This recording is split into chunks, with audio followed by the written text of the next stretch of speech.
Joining us this morning is the man of the hour, the man at the center of the looming impeachment trial. We have him with us on the show to share a little bit of time. We have Senate President Chiz Escudero joining us on Morning Matters. Welcome to our show. Checking the people behind you. Good morning. Good morning, Gretchen. Good morning to our televiewers. Speaking of what's behind us, pwede ba natin i-play yung picture kanina? Oo nga, nakita ko kanina eh. Nasaan na yun? Nawala. Ito, yan. Yeah. Oh, napansin nyo yan. That's the Senate session hall. That's not how the session hall will look like once we start the impeachment trial. The chairs will be facing the other way. And then the senators will all be... The senators will be facing on the back part of the session hall, not facing the rostrum. Hindi siya yung hindi siya yung Hindi parang siya yung typical Senate hukom session. na... Hindi. Okay. And then who will be in the middle of that? Will it The be witness. The witness to be called by either party, and both parties will be on either side, left or right side. The defense and the prosecution, the respondent and the prosecution. This will be like a normal court case. I mean, you as a lawyer and seeing this, pareho lang. Yes, we will follow the rules on evidence, the rules of procedure of the rules of court, which has supplementary application to impeachment trials. Well, knowing the nature of impeachment trials, we do know that it is quintessentially political in nature. And sinabi nga dito sa binabasa ko, no, that unlike in criminal proceedings, proof beyond reasonable doubt is not required for conviction in impeachment. Past Senates have declined to refer to a judicial standard of proof, aka substantial evidence. I mean, what will you be weighing here in terms of indicting or convicting the There are Vice decisions President? of the Supreme Court, both here and abroad, that basically says, because it's political and the framers of the Constitution decided that the process will be political, having senators as judges who are politicians, the required proof is whatever the senators says it is. So whatever will convince a senator to convict or to acquit, that is the amount or level of proof needed to acquit or convict a respondent. Walang standard ng proof beyond reasonable doubt, preponderance of evidence, substantial evidence, walang ganon. Depende sa kada senador kung ano sa kanya ang tingin niyang sapat na ebidensya para makakonvict. Paano po kung ayaw buksan yung envelope? I mean, what happened with the former President Estrada, ganun yung nangyari. Dito, we're talking about confidential funds. Paano kung ayaw ilabas yung mga confidential dokumento? I mean, could that be an impediment, or is it,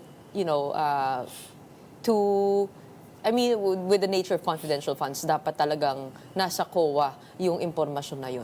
Well, we'll cross the bridge when we get there. I don't want to put the cart ahead of the horse by saying that we will or we will not. That will be part of the trial itself. But to cite a precedent, the Corona impeachment, you were in college, as you said. The Supreme Court actually issued a TRO preventing the Senate impeachment trial court from opening his foreign currency deposit accounts. And the Senate voted to follow the Supreme Court decision. So it depends. We'll see once we get there. Well, you said the Senate will vote in order to determine if you will follow the Supreme Court. Is that how it goes? No, the Senate at that time voted. Okay. If you ask me, any decision of the court, I will follow as a general rule unless someone raises a point and puts it to a vote. It happened even previous to that, during the impeachment of Chief Justice Davide. The Supreme Court also issued a TRO to prevent the House from putting it to a vote. But the House did not follow that and nevertheless put it to a vote, but it did not reach the one-third, so the impeachment complaint was dismissed. Okay, so that's how you are protecting the independence of the Senate. I mean, that they were... Yes, because under the Constitution, the Senate is the sole trier of impeachment complaints. So it is subject still to the decision of the Senate, hopefully without leading to a constitutional crisis. Well, speaking of crossing bridges, one bridge that the Senate has crossed, your office... There's a bridge that fell too. So. Totoo yan. Was the issuance of Special Order number 2025-015 for the establishment of an administrative support group on February 20. You also laid down a timeline for the impeachment trial. Yes. Does this officially formalize that timeline, that this will happen after the State of the Nation address? This is a working timeline, given certain realities, given the procedures that we have to first complete before trial would begin. Trial being defined as the admission of evidence already. So may narinig ako, for example, na isa sa mga prosecutor nagsabi, sorry kung apatolo ng konti, gusto rin nila bukas na bukas yan mag-trial na. Basa muna ng konti kasi kahit na mag-convene kami today, kailangan muna namin magpadala ng summons. May 10 araw si VP Sara para sumagot. May 5 araw sila para sumagot mula matanggap nila yung answer ni VP Sara. So kahit gustuhin namin, di naman pwede magsimula yung trial bukas. May proseso pang susundan. Okay, so this is a working timeline, which means Yes. the other senators are free to contest it. Yes, it will be decided upon once the impeachment court convenes on June 2 or June 3 when we resume session. How about the caucus that you were hoping to have with other senators? I was not hoping. Someone else was hoping to have a Okay. caucus. But when I consulted, not everyone is available nor keen to do such a caucus. But even if we meet for coffee, for lunch, dinner, or breakfast, we can't do anything because we're not in session. Whatever it is we agree upon cannot be implemented until and unless there is a session. Well, your decision to implement this timeline, I mean, I know you've participated in so many debates about what forthwith means. But isn't 5 months too long? And doesn't it defeat the purpose of that provision? Well, let's see. Corona impeachment, it was filed December 13. Senate had a week of sessions. Yet they went into a Christmas recess and New Year's recess, which is about 1.5 months before they started the trial. Nobody complained about forthwith not being immediately... Pasko naman yun. Kaya, Pasko naman yun. Okay, sige na, i-argue mo na. Si Mercy Gutierrez, they had a whole day after the impeachment complaint was filed. They did not convene the impeachment court, and they convened it again roughly a month and a half dahil may scheduled recess din. Wala ding nagreklamo tungkol sa forthwith doon. Pangatlo, yung Senado at Kongreso nag-decide na ito yung calendar namin. Kaya February 5 kasi magsisimula na yung election period for national officials, the senators. At may election tayo sa May. So kung sasabihin mo may Pasko yun, may election din ito. Kaya ang haba ng recess namin. So for us to adjust our recess, when the Senate never adjusted its recess for an impeachment trial, would be treating the case against VP Sara totally separate, different, and distinct, when they should all be the same. There's nothing special about the case against VP Sara. It's only one of the impeachment cases the Senate has to decide upon. Number 4, the Constitution says forthwith. But the rules of the House says or uses the word immediately. It says, impeachment complaints shall be filed with the Secretary General of the House, who shall immediately refer it to the Speaker. 3 impeachment complaints were filed last December. Up to today, they haven't been referred despite the word immediately. If that's how the House treats the word immediately in their rules, 2.5 months, in fact, up to today, magti 3 months na, then who are they to claim or to push us to define forthwith as immediately when the word immediately itself is found in their rules and they don't seem to be rushed by it? Kung yung mga complaint at di nagmamadali, Gretchen, ba't kami magmamadali? Again, we're not delaying this. We're just not rushing it either. Okay, when it comes to requesting for a special session, does it need to come from your office or could it come from majority of the senators? The Senate, the Constitution states, and I'm nearly quoting, the Senate President, in consultation with the Majority Leader and the Minority Leader with the consent of the Speaker, may request for a special session for urgent legislation. No other grounds. Now, the Senate and the House will convene automatically whenever the President dies, becomes incapacitated, or a majority of the Cabinet members says that he is or is impeached. The same is true for the Vice President. Ito po yung sa Senado. Ito yung sa Constitution. Sa Senado at Kongreso. Hindi kasi pwede mag-session ng Senado nang wala ang Kongreso. It Hindi, cannot pero just be us. meron din sa Constitution nakalagay, the President can request for a special session at any time. It doesn't say I'm naman it's going for to that. legislation. Okay, go ahead. I'm going to that. And then when he declares martial law, we have to convene. When you need to proclaim or canvass votes for President and Vice, we have to convene. Galing sa amin yun. The President can call a special session at any time. So, anong gusto niyong gawin ko? Magsinungaling ako, uy, may urgent legislation pero impeachment talaga take up namin. Di ba parang obvious na yun? Parang ngayon pa? So, I'm not planning to do that, really, because there is no urgent legislation for us to pass at this time. And it will simply be a cover, a flat-out lie, for me to say there is that urgent legislation when there's none. Right now that we need to pass. Well, there are those who argue that an election is, being considered, plus a personal break by the senators. I mean, aren't you putting personal interests before? Whose interest? Personal interest. Kayo po, kayo pong as a Senate body ay kailangan magbakasyon. Alagaan mo na yung kampanya. Di mo na asikasuhin ito. I'm not up for re-election. So I'm not campaigning. I'm reporting for work 4 times a week. We have a 4-day work week. So Hindi po kayo yung mga kasama po ninyo. I don't see that. It would be unfair to say that. So dun sa mga nagmamadali, clearly they are anti-Sara.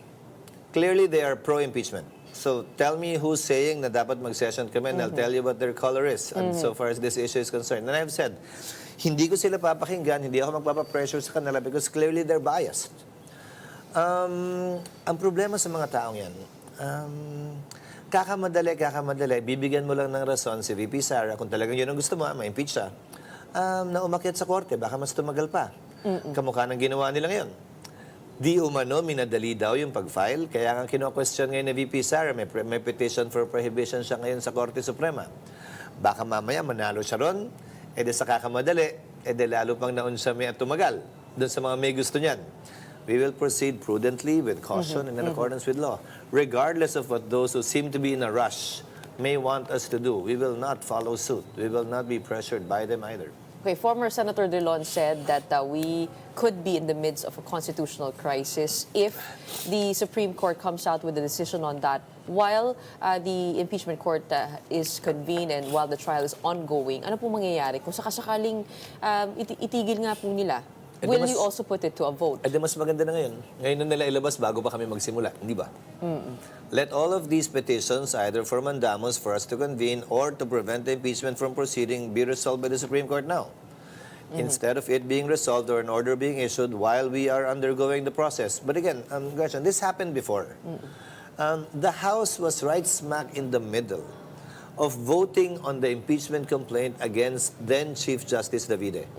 And a TRO was issued that we cannot put it to a vote. The House ignored it and proceeded to put it to a vote. However, it lost. So it became moot and academic. But if it had won, then the impeachment would have been filed before the Senate. So ganun po yung magiging proseso niyan. The SC comes out with the decision, and if the impeachment court is convened, they bring it to the Senate impeachment court for a vote. Yes. Okay, so it does not mean that they have power over the Senate. That's clear. Given the precedents, it's not automatic. But as I said, as a rule, I will respect the decision of the court unless a member of the court stands up to question that decision of the court. Then we will have to put it to a vote. Okay, with the timeline that you presented, does it mean that it will be the 20th Congress already standing as an impeachment court? That will decide it, yes. And that is the weight of the upcoming midterm elections. Kung sino po ang mananalo dito ay magsisilbing hukom dito. Sila na yung magpapasya kung guilty or hindi. So makikita po natin yan sa 1 to 12. Sa surveys, hindi pa naman yung sigurado. Pero, di ba? Well, more or less, yes. More or less, yes. But then again, that's why it's a political process. What can you say about those who think that you might be using this as a political bargaining chip? To curry favors, and the other one is to become vice president. I already stated that I have no interest whatsoever because of a simple reason, delicadeza. In fact, I would make the same call on everyone else who are involved in the impeachment process to say the same thing, that they're not interested and that they're not doing this for that purpose.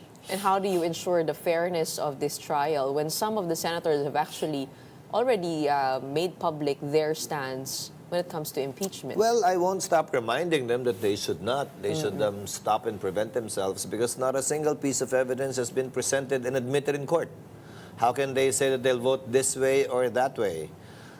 They should wait for the evidence to be presented, admitted, and based on the evidence, decide on the issues presented before us. Of course, this is happening against a political backdrop of the Dutertes and the Marcoses fighting.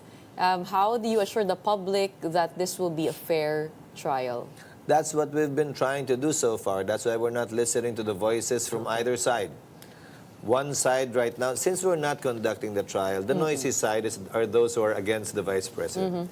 Once we're conducting trial, the noisy side will be those for the Vice President. We are doing this, calling it as we see it in accordance with the law and the Constitution, regardless of, again, whatever voices, opinions, or positions, biased individuals or groups may have in connection with this issue. We will not be swayed by this by the political noise coming from them. And yet, it's being talked about in the campaign circles.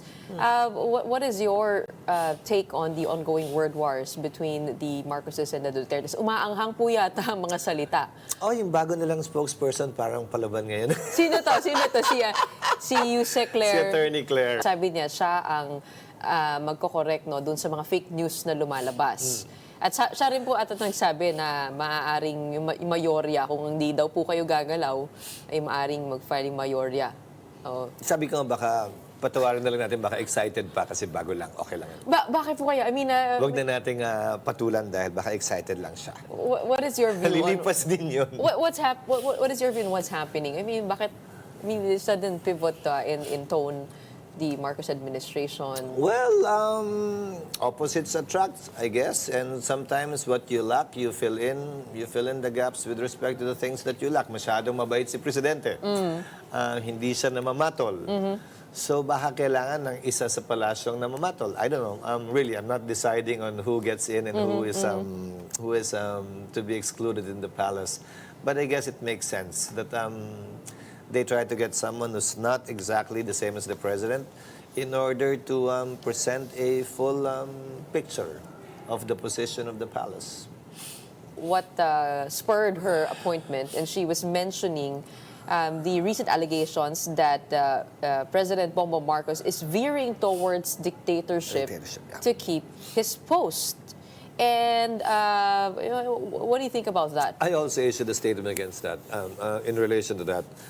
I said it's like the pot calling the kettle black in relation to President Duterte saying those things in vis-a-vis President Marcos. But given my inner workings with the president, I don't see that.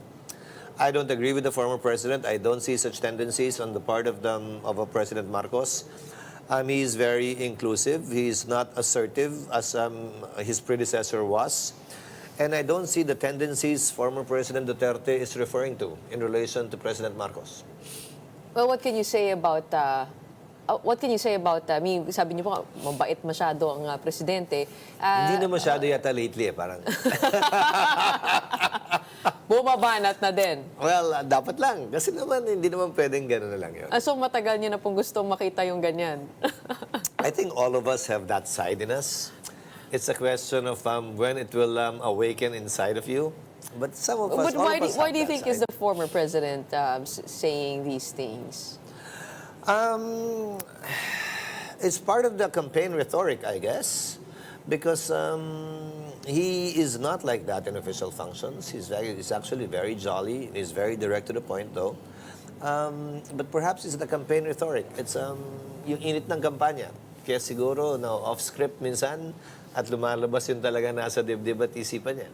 Well, he seems to imply that there's a ploy here to put others in power to take the place of his daughter. Bukod doon, yung kay presidente.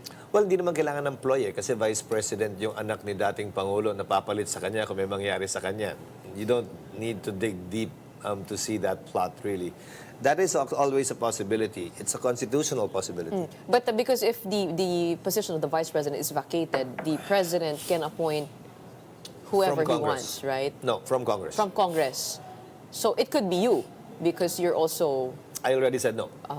So is that a definite answer? What if it's offered to you? Yes, if it's offered to me, I would say Could you no. reject the call of duty? It's not a college duty. I have a duty here right now. But in you the ran Senate. for vice president also in the past, di ba? Then that's an additional reason.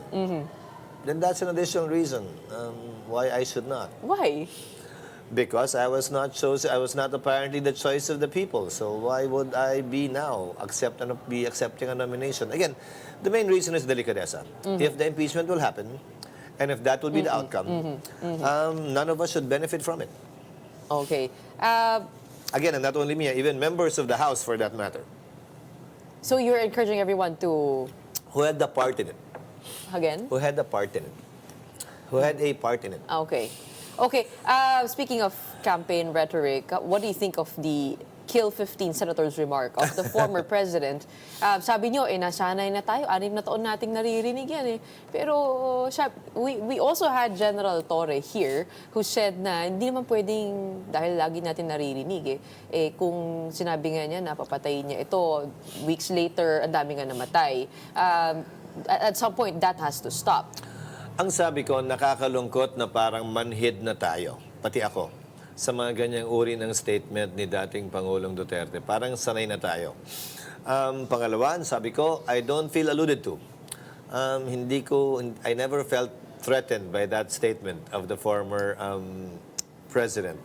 Third, I think General Torre has taken steps to file the necessary cases against him. Whether it's sedition or bomb threat, there's actually a PD, sa bomb threat. That it's a joke, that it's a lie, that it's something you laugh about, is not an excuse, does not excuse you from the commission of that crime. It's a special law, it's a mala inse law, meaning intent is irrelevant. So there is a violation of the law should they decide to pursue it against the former president for making or cracking that joke. So do you think this investigation is relevant if they do find enough merit to bring it to court? Whenever there's a complainant, for as long as it's not a private crime, the police or any person can actually file that case, as General Torre has done. But do you agree with the campaign style of the former president? I mean, ito, medyo malalakas ang ganyang mga salita. Napunta na rin ang vice presidente sa ganun, na yung kill threat niya dun sa... I think the voters will have to decide on that question, and I think the voters will decide on that. You see it roughly in the numbers of the officials right now, whether they're running or not, if it's going up or coming down. And at the end of the day, it's the voters who will decide that.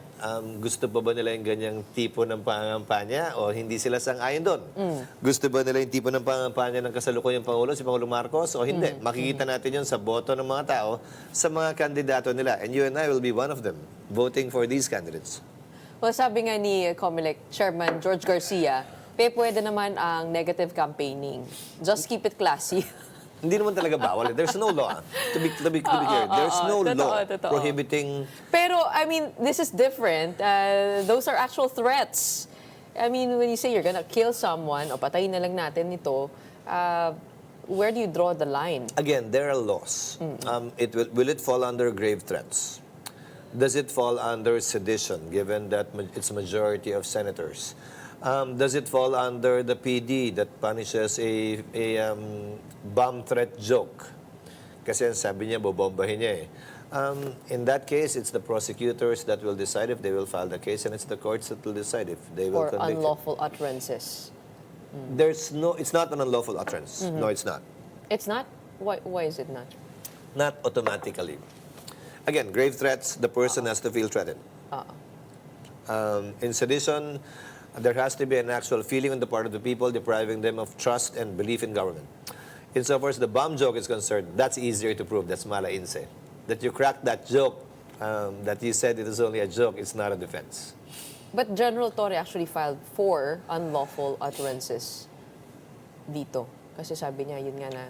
Ano, libel? Ano yung unlawful utterance? Yun, it's actually dalawa yung final niya na case. Unlawful utterances well, shotgun na siguro yan. Inciting to sedition. Shotgun na siguro yan para hindi man tumama yung isa, dalawa, tatlo, apat, at least isa man lang tumama. Meron pang isa sinabi, si Vice Presidente, na hinihikayat ang mga tao na maglabas ng kanilang sama ng loob sa gobyerno. Which sabi ni Yusek Castro, I mean, they're looking at inciting to sedition here. What are your thoughts on that? Well, who is they? Who is they? Sila, yung Office of the President. Pero hindi naman daw sila magpa-file ng kahit ano. Pero yun ang sinasabi nila na baka this is bordering inciting to sedition. I think she should let the DOJ or the police talk in relation to that and not her because it would appear that it's the president actually saying it whenever it comes from that podium. Because if indeed that was the intention, this was said way before the impeachment was filed. So why was this not included? That would have been a good venue to hold the vice president accountable for this thing. But given that the palace has no role supposedly in this, I think she should better leave that to the police, the DOJ, and if at all, the House Prosecution Panel. Wait, talking about holding the vice president accountable, I mean, how do you envision? I know you don't want to put the cart ahead of the horse, but how do you envision this to go in terms of witnesses that you'll be summoning and also the amount of evidence? We will see that during the preliminary conference, where we will require the parties to present their respective testimonial and documentary evidence for early marking and submission of judicial affidavits. And that will be the vice president and the prosecution panel. The prosecution panel. Represented by their lawyers. Not necessarily the vice president herself, unless she decides to attend. So she's not pwedeng required lawyer to na lang attend. po niya. Oo. Under the law, under the impeachment rules, she's not required to attend unless she will be identified. So they will present their defense against the articles of impeachment. Prosecution muna.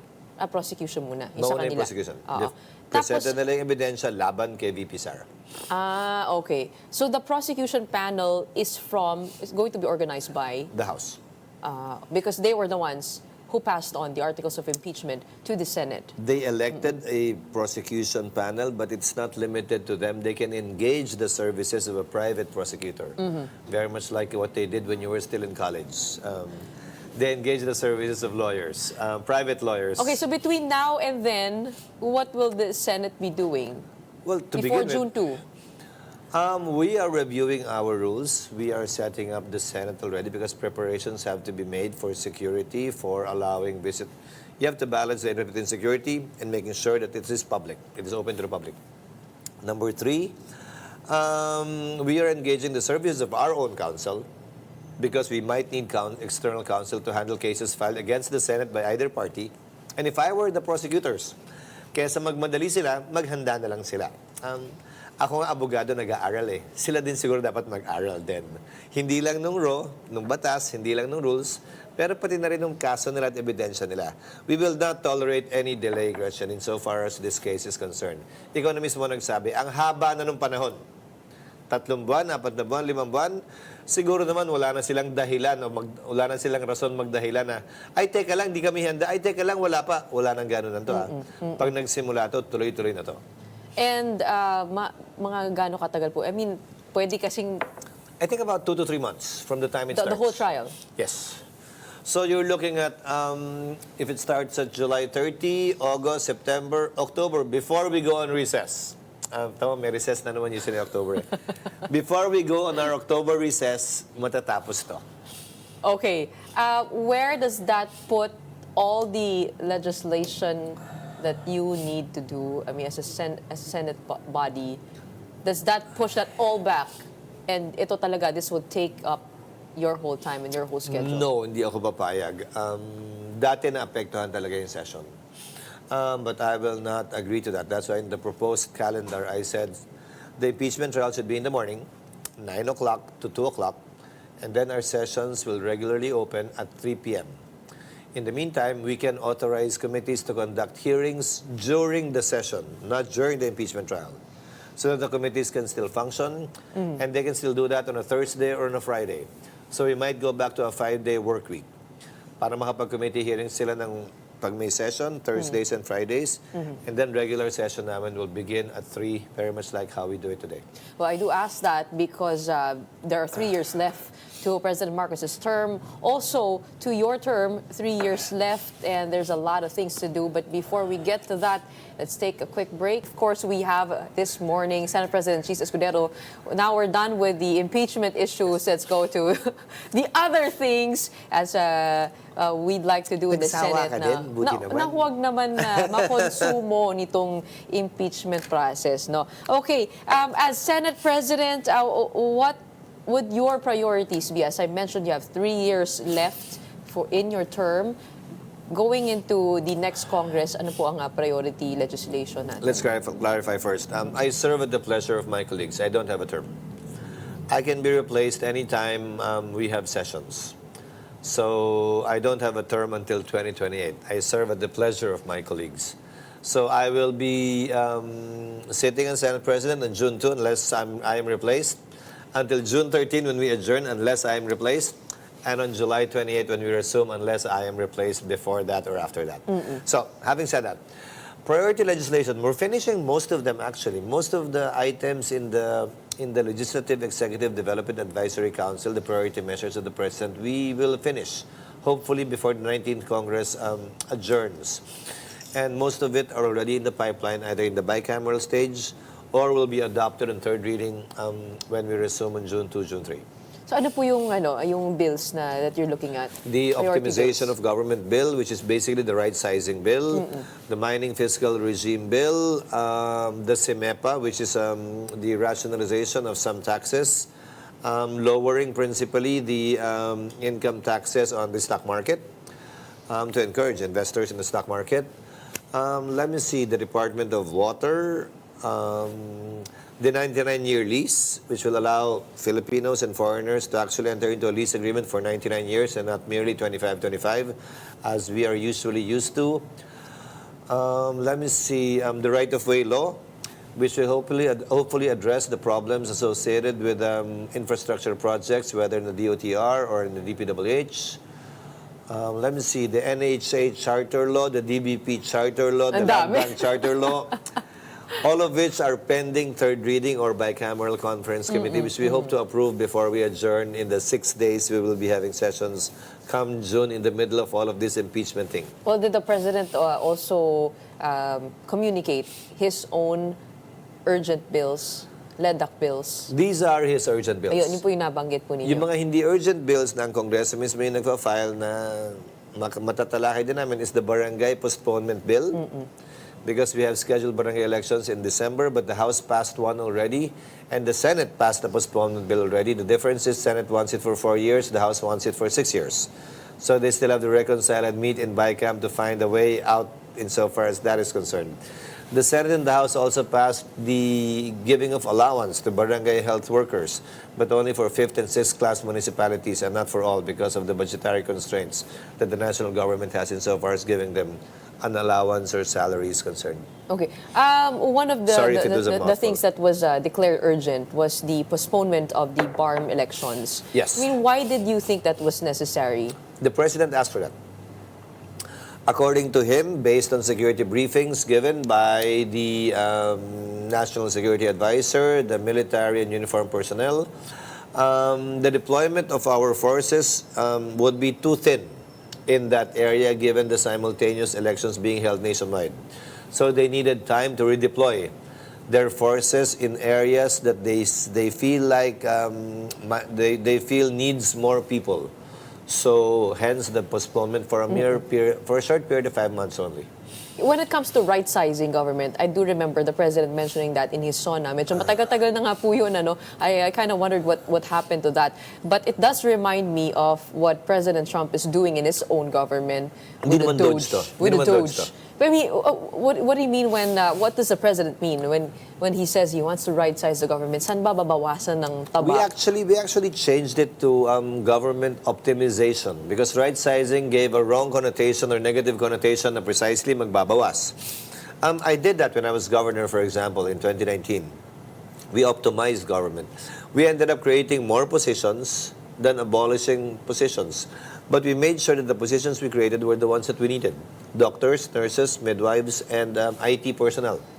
So when we computed, we actually created more positions. Now in the Senate, we're doing the same thing now.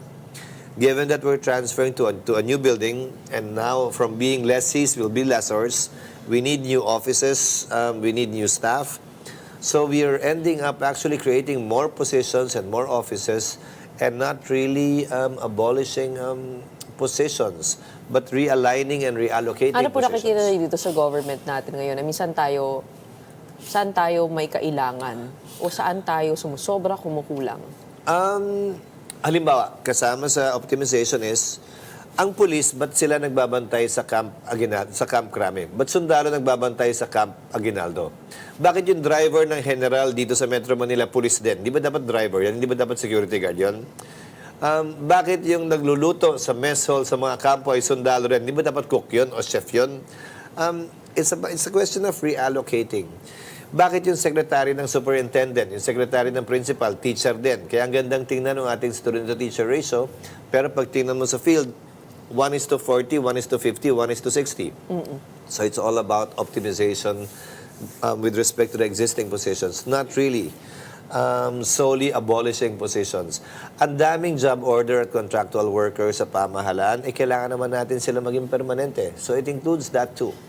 Regularization of government employees. Yes, because if indeed they've been there for 13 years, 15 years, then isn't that best proof that we need them? Isn't that the best evidence that they should be there on the longer term? Well, that's good, but if we have the budget, the proper budget for it, I mean, does the 2025 GAA, flow into that, the optimization goals? Yes, because of the MPBF, the Miscellaneous Personal Benefit Fund. Any new office that's not being created, although it's in the plantilla of an agency, will not be released by the DBM to them. So it's all retained by the DBM in one common fund, one lump sum fund, so that there is a need for them to justify whatever new offices they will create. Now, under the optimization bill, then they need to present a plan first, a holistic plan, taking into account ARTA, the Anti-Red Tape Act, take into account DICT, dahil kung mag-digitize tayo, baka hindi naman na kailangan ng ganun karaming tao. Also take into account AI, na baka hindi naman din kailangan ng ganun karami at ilagay natin yung tao kung saan kailangan. Hey, Senator, speaking of the budget, there are many questions over what is happening at the BICAM. Bakit daw may insertions from the original proposed NEP to the GAA, 200 plus billion in insertions. Bakit nga po ba napapayagan yung ganun? Alam nga namang wala. Hindi ba nasa batas po natin na bawal ng dagdagan, pwedeng bawasan, kung ano yung pinapose na executive? Bawal dagdagan yung total. Yes.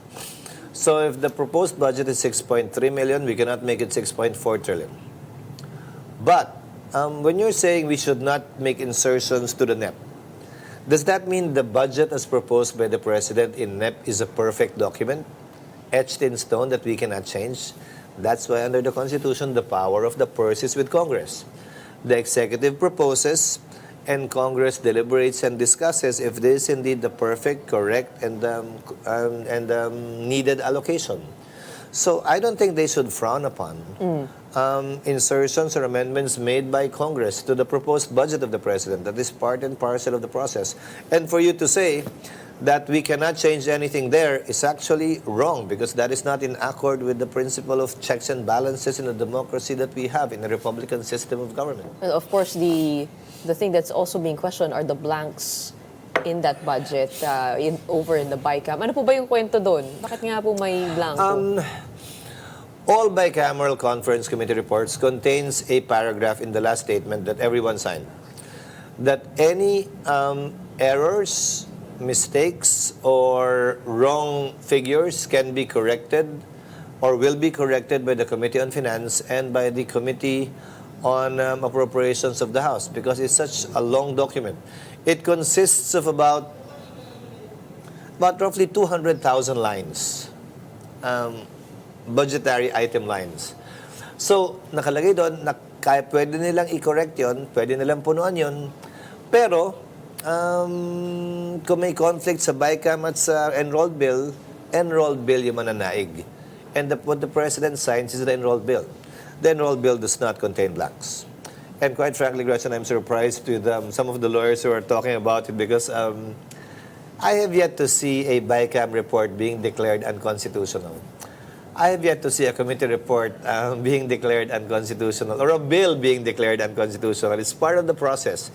What you declare unconstitutional is a law, not a BICAM report. Because the BICAM is creation of Congress, to help reconcile, yes, the bills of both houses. But my question is, are you willing to have the BICAM sessions live stream? Because there's also that proposal. to promote transparency and It's accountability. actually open to the public. When I was finance chair of the Senate, we opened it to the public. You know what happened? Nobody attended. Not a single member of media actually went. Why? Because when they saw what was happening, they thought it was too boring. Saan po ito? Saan po ito ginagawa? When I was finance chair a long time ago, it was in the PCA building. Now it was held in the House of Representatives. But what's being done there? Staff of the Senate and the House actually meet, talking to their respective computers and trying to reconcile the figures approved by the House and the Senate. And then presenting the figures to both chairs, and both chairs deciding how to go about it. Pero nakarating po sa atin, parang pinaikot daw yung papel na maraming blanco. Parang hindi naman yata. Hindi. Grabe ganun. naman yun. Okay.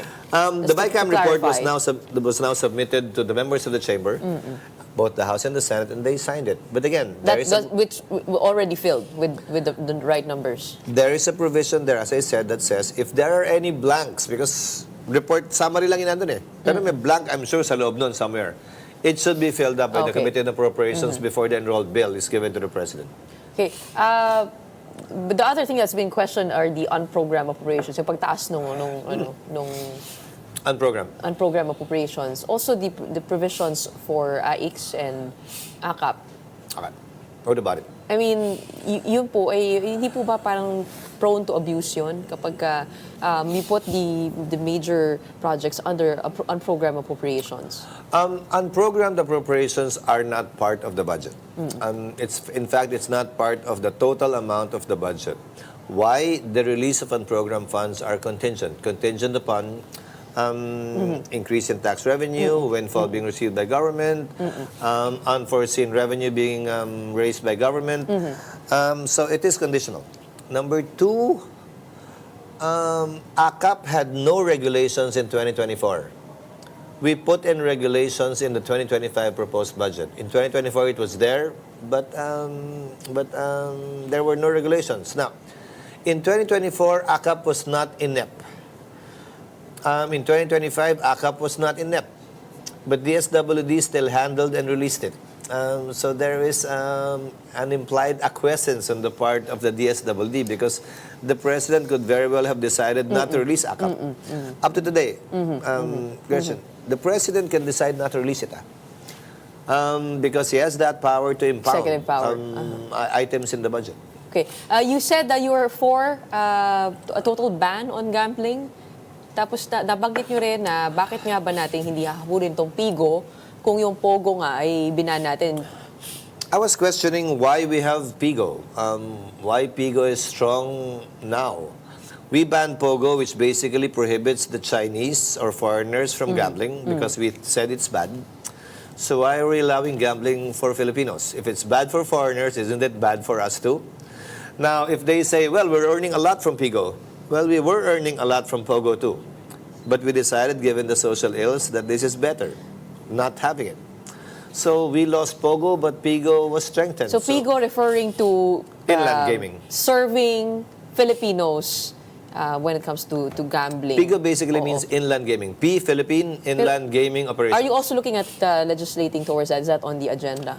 I am personally at the stage of asking how much are they earning? How much is the GGR, the gross gaming revenue? Because the GGR is equivalent to the amounts of money the Filipinos are losing. So, gaano kalaki ba yung natatalo ng Pilipino sa sugal? At timbangin ngayon natin, magkano ba yung nakuha ng gobyerno galing dito? Magkano ba yung bumabalik sa Pilipino? And then, let's decide based Medyo on mahirap po ata mag-define kasi talamak din yung online gambling na legal. I mean, parang paano malalaman kung ano doon yung,